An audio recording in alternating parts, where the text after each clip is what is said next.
z/2 minus 1/5 equal to z/3 और plus 1/4। ये हमारा क्वेश्चन है।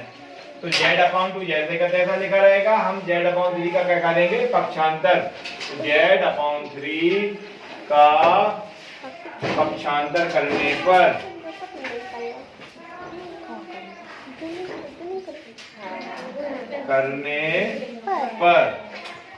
तो हमने क्या कर दिया, z/3 को इस तरफ ले आए। अब 1/4 वहां पे पहले ही से लिखा हुआ है।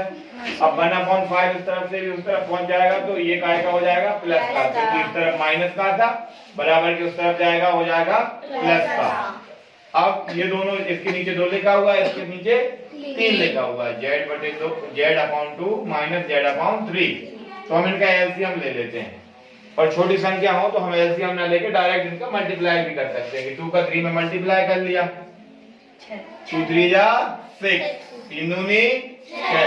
अब ये 3 का इसमें, चलो मैं आपको एलसीएम लेना ही बता दे रहा हूँ पहले। इनका अपन ने 2 और 3 का क्या लिया, एलसीएम। 2 एकम 2, 3 का 3, 3 एकम 3, कितना आ गया, 2 गुणे 3, 3 दूनी 6। तो ये हमारा एलसीएम आ गया। अब हम क्या करते हैं, इसके नीचे वाले का इसमें भाग देते हैं।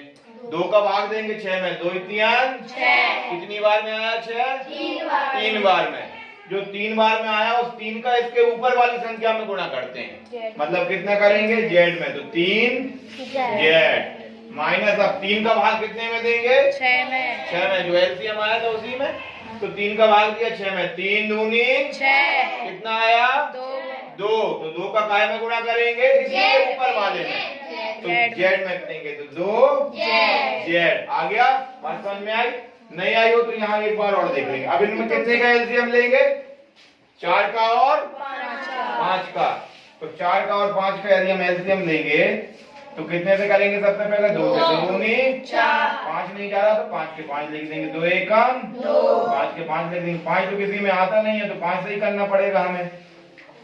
5 एकम 5, कितना आ गया, 2 2 5, 2 दूनी 4, दूनी 5, तो 2 दूनी 4 पंजे 20, कितना आ गया, 20। तो हम इनका एलसीएम लिखेंगे यहाँ पे 20। अब 4 का कितने में भाग देंगे, 20 में। तो 4 का भाग देंगे 20 में, तो 4 पंजे कितनी बार में आया, 20, 5 बार में। 5 का गुणा करेंगे इसी के ऊपर वाली संख्या में, मतलब 1 में गुणा करेंगे 5 का, और 5 का भाग दिया 20 में, कितनी बार में आया, 20, 5 एकम 5, 5 दूनी 10, 5 3 15, 5 चौको कितनी बार में आया, तो 4 का गुणा करेंगे इसके ऊपर वाले में, मतलब 1 में, है ना।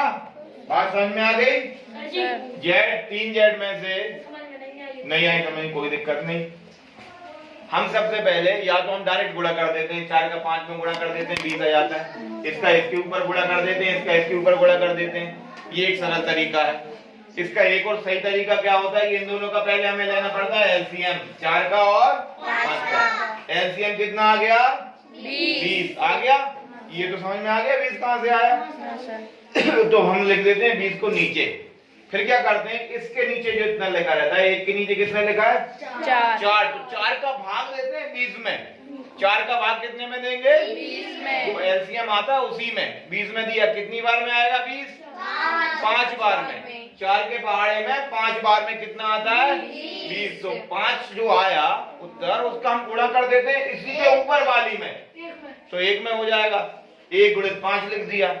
अब इसके नीचे वाले का भाग देंगे इसमें ही, जितना एलसीएम आया था उसमें ही, कितना लिखा हुआ है, 20। तो 5 का पहाड़ा कितनी बार पढ़ेंगे, 4 बार।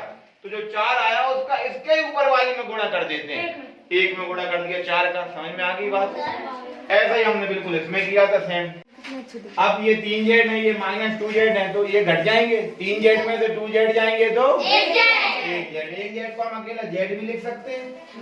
लिख सकते हैं कि नहीं लिख सकते, क्योंकि ये भी तो एक ही जेड है, जेड मतलब 1 जेड लिख दिया। अब नीचे कितना लिखा हुआ था, 6, तो हम उससे नहीं बोले। अब इसको किया हमने 5 एकम 5, 4 एकम 4, 20 का 20। अब जेड का हम लिख देंगे जेड। हम क्या करते थे, इधर गुणा में जो रहता था उसको जब हम बराबर की उस तरफ ले जाते थे तो वो कहाँ पहुंच जाता था? भाग में, यानी कि नीचे पहुंच जाता था। अब यहाँ पहले से ही नीचे है तो बराबर में उस तरफ जाएगा, कहाँ पहुंच जाएगा? ऊपर पहुंच जाएगा, है ना, यानी कि गुणा में पहुंच जाएगा। यहाँ से जाएगा ये ऊपर तो काय में पहुंच जाएगा? गुणा में। तो 6, अब गुण इन दोनों को जोड़ दें, 5 और 4 9, 20 के 20 काट सकते हैं हम 2 से, 2 3 6, 2 1 0 की 0। अब इन दोनों को गुणा कर दे, 3 और 9 9 दिया 27, 10 का 10, जेड बराबर क्या आ गया हमारा? 27/10। 27/10, ये हमारा आंसर।